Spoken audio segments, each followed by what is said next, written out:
gravação? Estamos gravando? Então vamos colocar ali a telinha para a gente começar.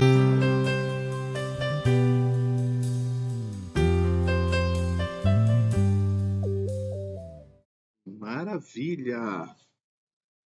Nós estamos já na segunda parte da nossa série sobre casamento e as suas estações. Deixa eu avançar aqui para a gente dar seguimento.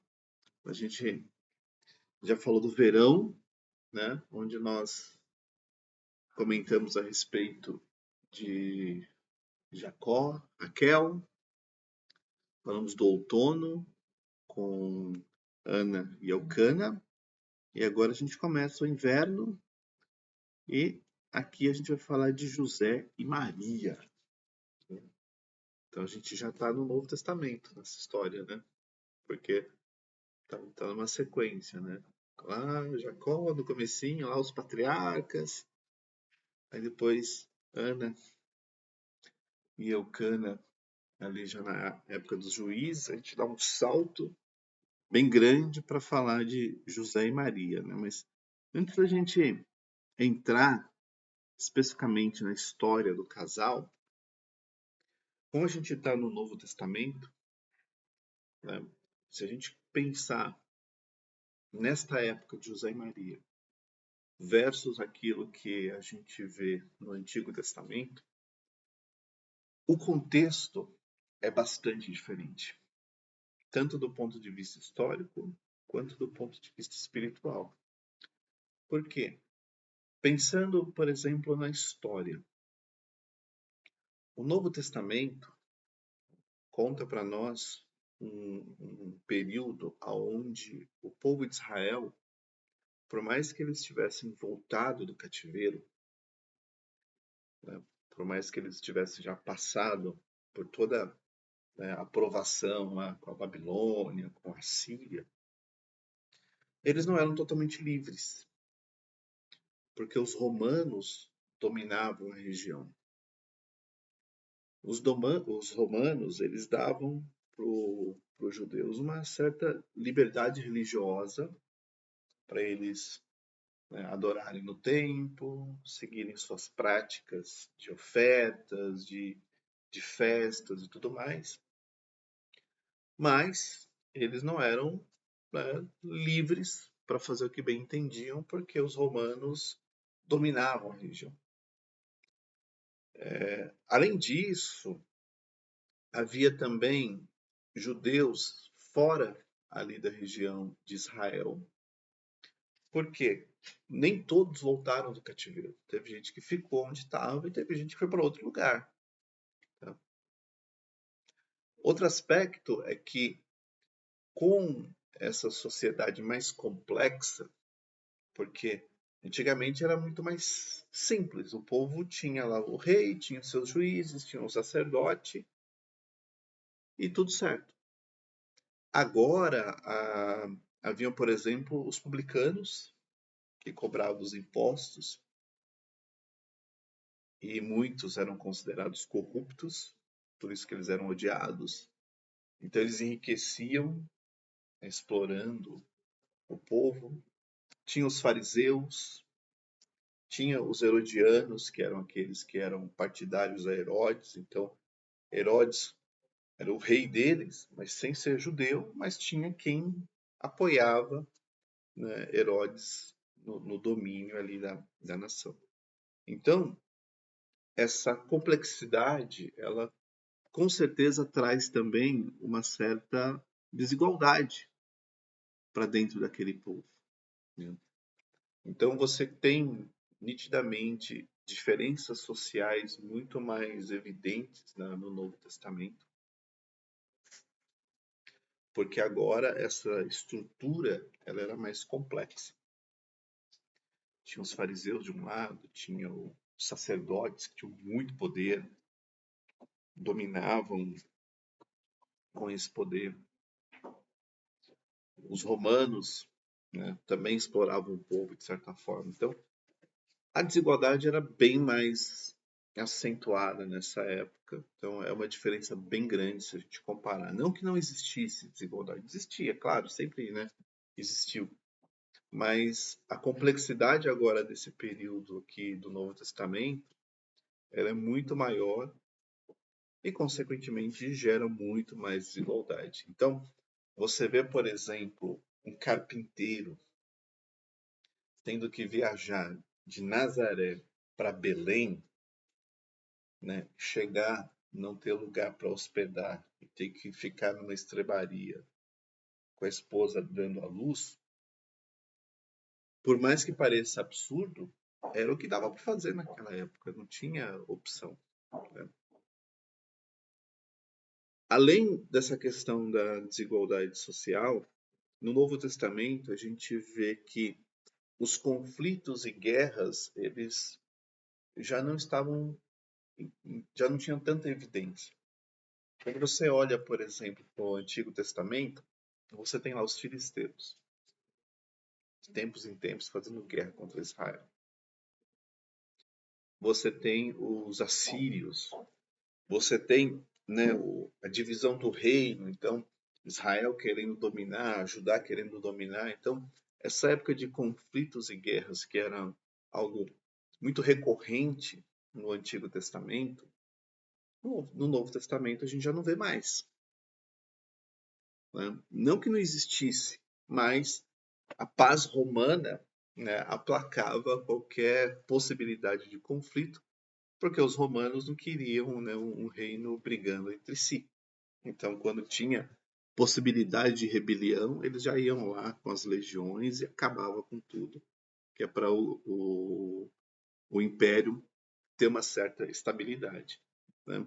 Então, na época de José e Maria, não tinha aquela preocupação de invasões, né, dos assírios querendo tomar terra de Israel, os filisteus. Então, essa preocupação, ela praticamente não existia, porque os romanos dominavam tudo. Então, estava tudo dentro do domínio deles e tudo certo, era o que a gente tinha naquela época. Então, se a gente pegar é, esse contexto de José e Maria do Novo Testamento, pensando nesse aspecto de conflitos e guerras, era um tipo de preocupação que eles não tinham. Diferente daquilo que a gente vê no Antigo Testamento, onde o conflito e a guerra era a norma. Isso não quer dizer que por não ter conflito, não ter guerra, a expectativa de vida aumentou. Talvez até tenha aumentado um pouquinho, mas ainda assim era uma expectativa de vida muito inferior comparado com aquilo que a gente tem hoje. Mas pelo menos você não tinha aquela preocupação de invasões, de você ter sua casa sendo saqueada porque vem um exército inimigo e toma tudo. Então, esse tipo de preocupação na época de José e Maria era quase que inexistente, né? E do ponto de vista de idolatria e de religiosidade, como os romanos davam liberdade para o povo judeu exercer, né, exercitar sua religião, então eles continuavam adorando a Deus no templo. Uma vez por ano eles iam para Jerusalém, para quem vivia fora, para entregar suas ofertas, seus sacrifícios. Então eles tinham uma liberdade de viver a sua religião sem nenhuma intervenção da parte dos romanos. Não quer dizer que talvez a idolatria tenha sumido definitivamente, difícil dizer. Pelo menos no Novo Testamento a gente não vê indícios de ninguém adorando Baal, né, ou outros ídolos que acompanharam a trajetória de Israel no Antigo Testamento. A gente praticamente não vê nenhuma menção, tá? Só que o que acontece, que é importante da gente pensar também, que o Império Romano ele também trouxe a possibilidade de novas religiões transitarem livremente para todo lado. Então, as religiões de mistério do Egito, né, da Babilônia, circulavam para todo lugar, tá? Por mais que a gente está num contexto ali que não dá para saber se ainda tinham adoradores de Baal, de qualquer outra religião, parece que a idolatria e a religiosidade não era um problema tão grande para Israel, né, a ponto de Jesus, por exemplo, ter que confrontar isso. Jesus confrontava mais a religiosidade do povo, porque o povo, de certa forma, principalmente os fariseus, tinham transformado a lei numa religião cheia de regras, de sistemas, de complexidades. E Jesus atacava isso direto quando ele, né, falava contra os escribas, contra os fariseus, tudo mais. Então, no contexto de José e Maria, né, a gente vê que havia desigualdade, né? De certa forma havia uma segurança comparado com o passado no ponto de vista de conflitos e guerras, e a religiosidade era uma marca daquela época, porque fariseus, escribas e outros religiosos tinham criado todo um sistema complexo de regras para fazer o povo chegar até Deus. Aí, nesse contexto, a gente começa a pensar a respeito de José. Né? O que a gente sabe sobre José? Né? A gente sabe que ele vivia na cidade de Nazaré, que ficava na Galileia. A Galileia, por si só, era uma região onde, né, os judeus que viviam ali em Jerusalém tinham muito preconceito, porque achavam que a Galileia era uma terra de analfabetos e desprivilegiados. Não poderia vir nada de bom da Galileia, porque lá não tinha chance para aquelas pessoas. Né? Tanto que quando ouviram falar de Jesus e ouviram que ele era galileu, falaram assim, Galileu? Vai ter alguma coisa boa vindo da Galileia? Impossível, né? Então, José já vivia num lugar desfavorecido, se a gente comparar com aqueles que estavam talvez numa situação melhor, né? Já tinha preconceito, né? Então, e por isso que é importante destacar essa desigualdade, porque ele era carpinteiro, então carpinteiro, por mais que, né, muita coisa era feita com madeira, né, não tinha glamour em ser carpinteiro. Né? Ser carpinteiro não é ser arquiteto, não é ser engenheiro. Né? Você é ser, né? Além disso, ele era da tribo de Judá. Então, as tribos ainda tinham uma certa distinção. Era possível você distinguir algumas tribos. Tá? Por quê? Porque, primeiro, havia o ofício sacerdotal. E o ofício sacerdotal ele era destinado à tribo de Levi e, mais especificamente, à família de Arão. Então, tinha que ter essa distinção. Paulo, por exemplo, ele era da tribo de Benjamim. Então, sabiam que ele era dessa tribo. Mas, como tinha muita dispersão, às vezes era mais difícil você... Se você não fosse muito tradicional nesse aspecto, a ponto de poder construir a sua linhagem, né, às vezes isso podia se perder. No final, eles acabavam casando, até mesmo com pessoas de outras tribos, e você tinha uma linhagem até um ponto, depois em cima podia ficar um pouco mais cinzento, porque, né, a, a bisavó casou com, né, da tribo de Levi, o outro casou com de Dan, sei lá, e aí pode... Mas no caso de José, dava para ver que tinha uma certa tradição nesse aspecto, né, relacionado à família dele. Por quê? Porque logo em Mateus, a gente vê a descrição da genealogia de Jesus e vai conectando, né? Vai subindo até chegar lá em Abraão. Então, de certa forma, a família de José era uma família tradicional, uma família que se preocupava com a sua linhagem, com a sua história.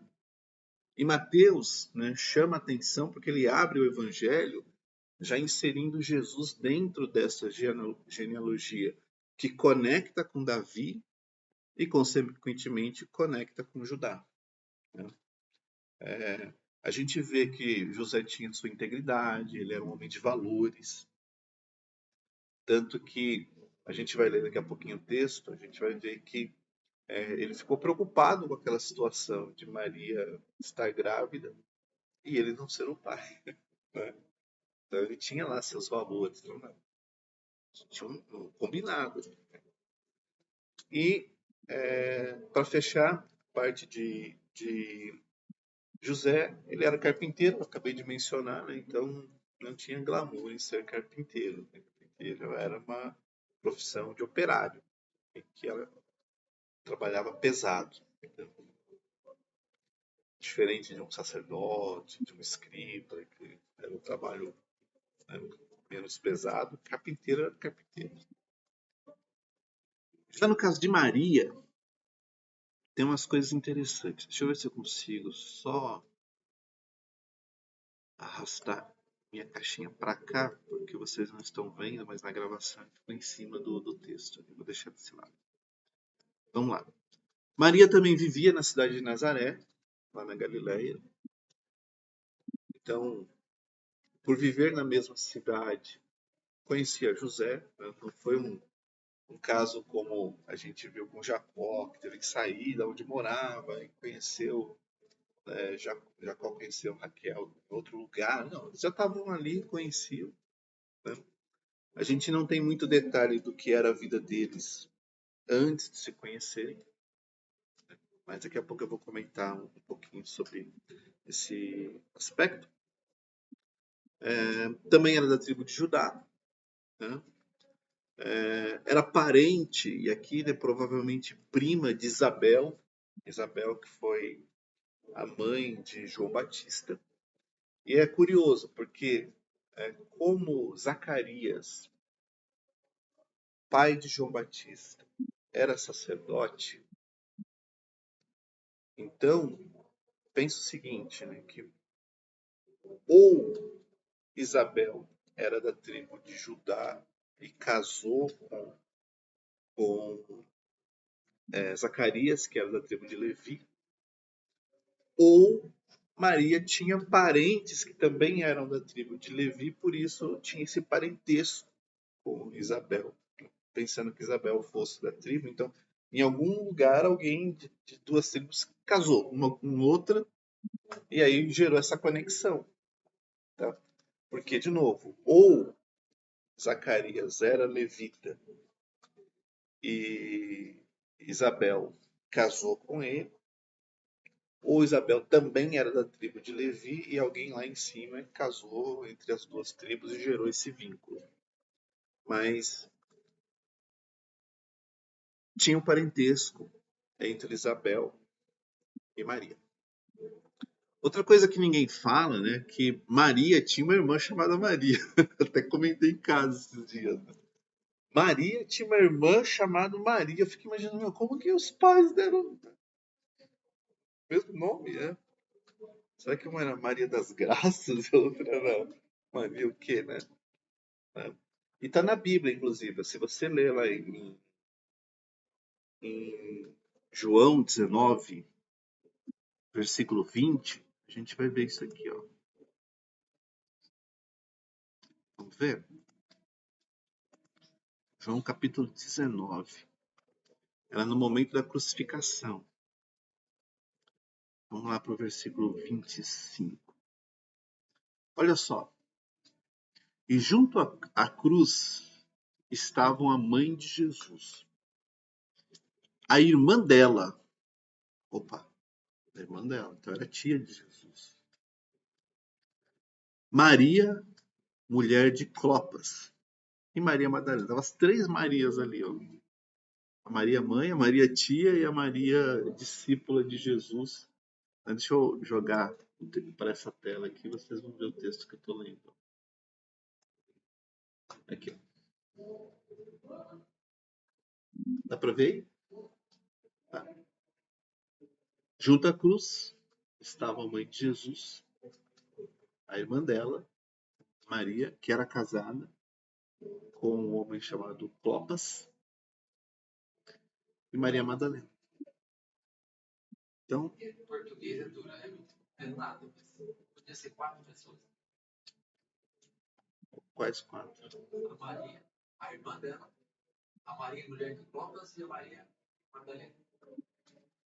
Não, aqui são três. Porque aqui é descrevendo quem é essa Maria. Aqui. Não é quatro pessoas. Porque para ser uma quarta pessoa, tinha que ter um artigo aqui para poder distinguir. Tinha que ter mas são três pessoas. Três pessoas. Por mais que no português confunda, no grego são três pessoas. Três Marias, na verdade. Então, assim, Maria tinha uma irmã que o nome também era Maria. Né? E era casada com um homem chamado Clopas. E aí tem uma coisa curiosa, vou aproveitar o gancho, né? Porque tem alguns estudiosos que conectam esse Clopas com Cleopas. Aí vocês perguntam, e quem é Cleopas? Cleopas é um dos discípulos do caminho de Emaús. Vocês lembram da passagem, quando Jesus ressuscitou e tal, encontrou dois discípulos, um deles chamava Cleopas, que convida Jesus para entrar em casa. Então tem alguns estudiosos que dizem que era a mesma pessoa. Então, se for a mesma pessoa, então esse Clopas, de certa forma, ele é tio de Jesus, porque né, se era a Maria tia dele, casado com esse cara. Mas não tem evidências que digam que eram a mesma pessoa. É só estudiosos que supõem, né, que ali está falando da mesma pessoa. Legal isso, né? Legal saber. E eu trouxe aqui só para comentar com vocês que Maria, né, apesar de pouco se falar a respeito disso, Maria tinha aí uma irmã, também chamada Maria. Né? E aqui outro aspecto importante é que Maria teve outros filhos além de Jesus.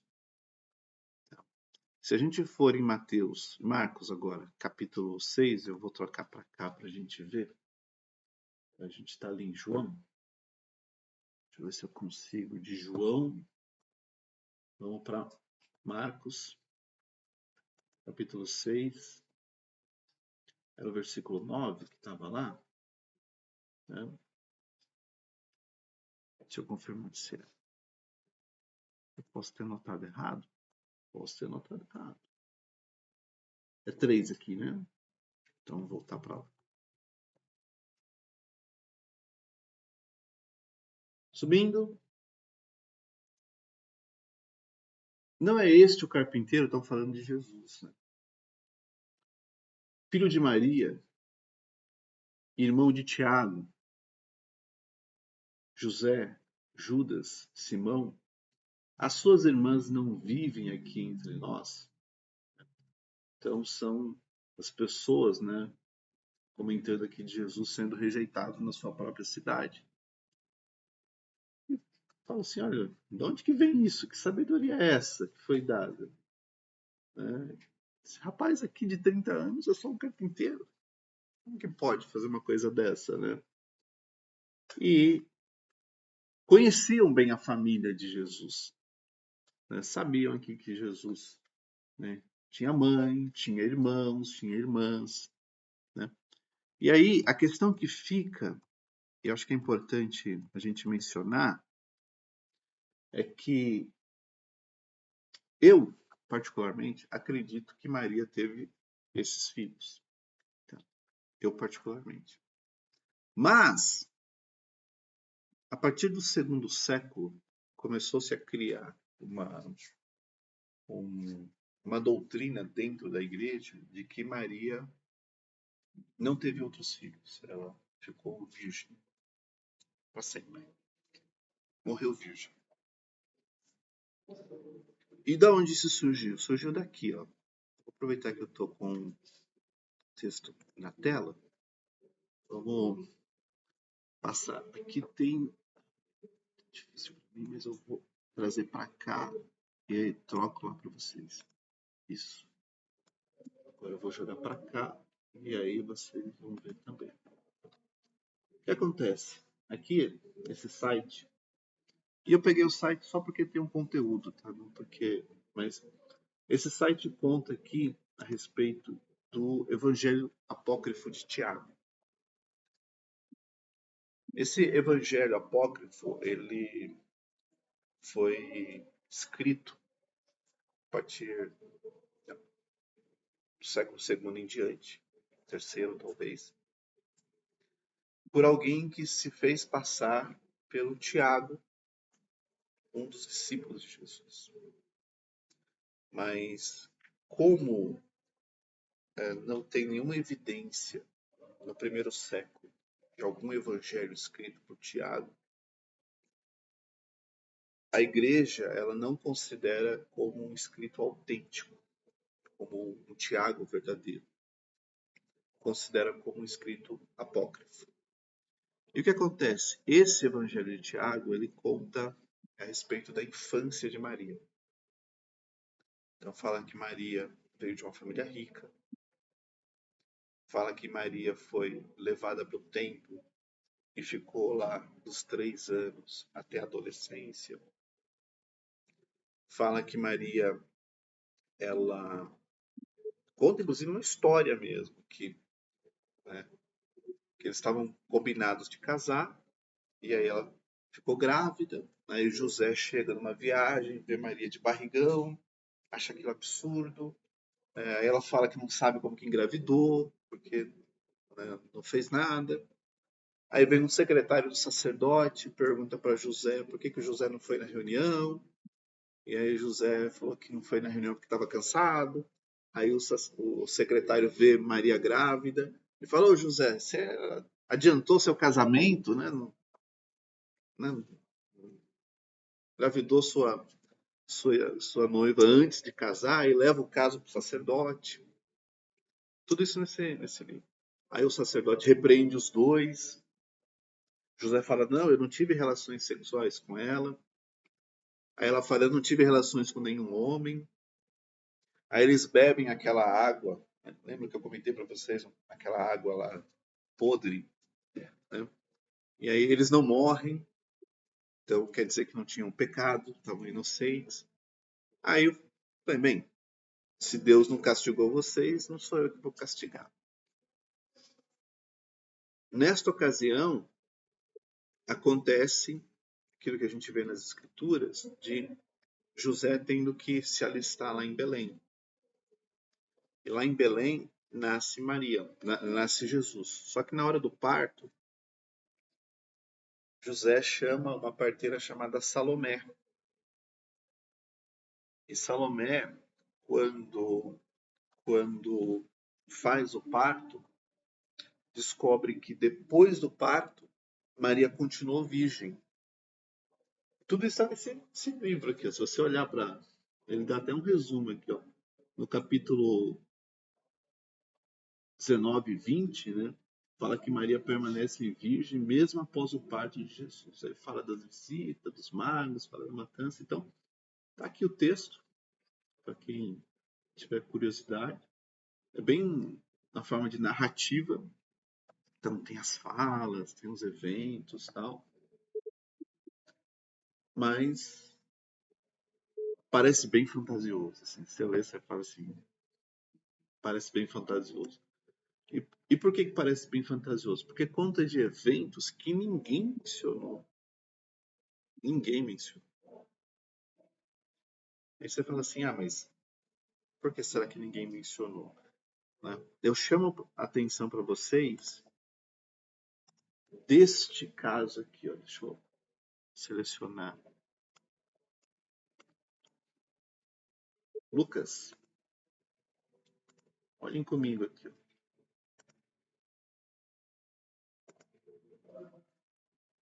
Lucas. Visto que muitos empreenderam uma narração coordenada dos fatos que entre nós se realizaram, conforme nos transmitiram o que desde o princípio foram deles testemunhas oculares e ministros da palavra.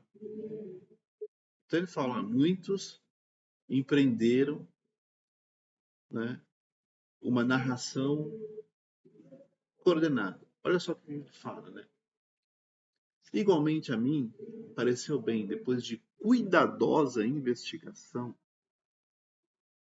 de tudo desde a sua origem, dar-lhe por escrito, excelentíssimo Teófilo, uma exposição em ordem para que você tenha plena certeza das verdades que foi instruído. Por que isso aqui é importante? Porque Lucas, médico, né, homem da ciência, homem que quer os fatos, ele não quer. Né? Então ele falou: bem, eu vou atrás, vou falar com as pessoas que experimentaram, né, esses eventos e quero que elas me contem aquilo que aconteceu. Tá? E Lucas, olha só, gente, Lucas conta os fatos a respeito do nascimento de Jesus. O foco de Lucas é Maria. José é meio que um coadjuvante aqui na história. O foco de Lucas é José. Aliás, o foco de Lucas é Maria.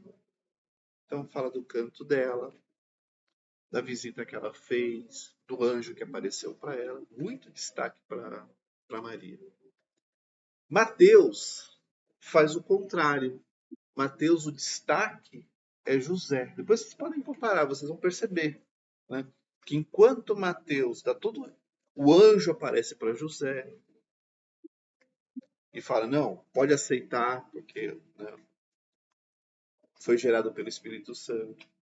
O anjo aparece para ele e fala: olha, vai para o Egito, porque Herodes está querendo matar um menino. O anjo aparece para José e fala: volta. Né? Então, enquanto Mateus dá destaque para José, né, o anjo fala com José, José está no centro da narrativa. Em Lucas, quem está no centro da narrativa é Maria. E se você olhar esse texto, você vai ver Maria visitando o anjo, Maria. Né? Quando Jesus tem 12 anos, que ele é deixado no templo, quem fala com Jesus? Maria. Não é José que repreende Jesus. Oh, ficamos 3 dias procurando você. Maria que fala. Quando as coisas vão acontecendo com Jesus, por exemplo, no caso de Ana, que, né, profetiza, que glorifica a Deus por ter visto o, o Salvador, as coisas vão acontecendo e Lucas diz que Maria vai guardando isso no seu coração. Então Lucas dá bastante destaque para Maria. E se ele fez uma investigação, né, você olhar, né, subir um pouquinho de novo o texto, aqui para o comecinho, né? Estamos lá em Lucas, estamos, né? Cuidadosa investigação. Por que deixaria uma coisa dessa de fora? Né? Já que ele estava dando tanto foco para Maria, poderia falar. E não teria problema se Deus tivesse realmente feito tudo isso com Maria. Não teria problema. Era só dar esse detalhe.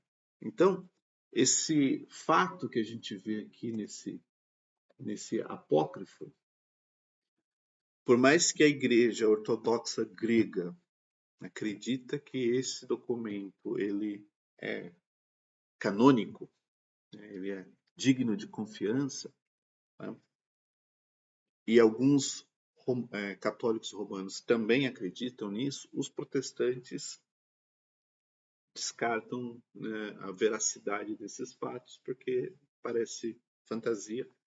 E eu, no meu ponto de vista, aqui, lendo esse evangelho, acho que tem muita história aqui que não dá para ser verdade. Entendeu? Eu tenho as minhas dúvidas a respeito disso. Então, e acho que seria até bacana, né, Maria ter mais filhos. Porque se ela cuidou tão bem de Jesus, foi uma mãe né, dedicada a Jesus, ter levado isso para outros filhos, ótimo, né? Não vejo problema. Só que além disso, então aqui esse evangelho diz que, né, Jesus foi o único filho de Maria e Maria continuou virgem. Então, de quem eram os outros filhos que nós vimos lá em Lucas? Tiago, Simão, outro José, as irmãs. No segundo século, e aqui eu vou parar para um outro documento, né? No segundo século, né, surgiu a ideia então da virgindade perpétua de Maria. Maria continuou perpetuamente virgem. E aí, um cristão chamado Epifânio disse que os irmãos de Jesus eram filhos de um casamento anterior de José. José era viúvo, ele já tinha filhos com uma outra mulher, casou com Maria e com Maria teve apenas Jesus. Jerônimo, esse cara que é famoso, tá? Tem muitas obras que ele escreveu. Declarou que eles eram primos de Jesus. Então, aquele versículo que fala dos irmãos de Jesus eram, na verdade, primos.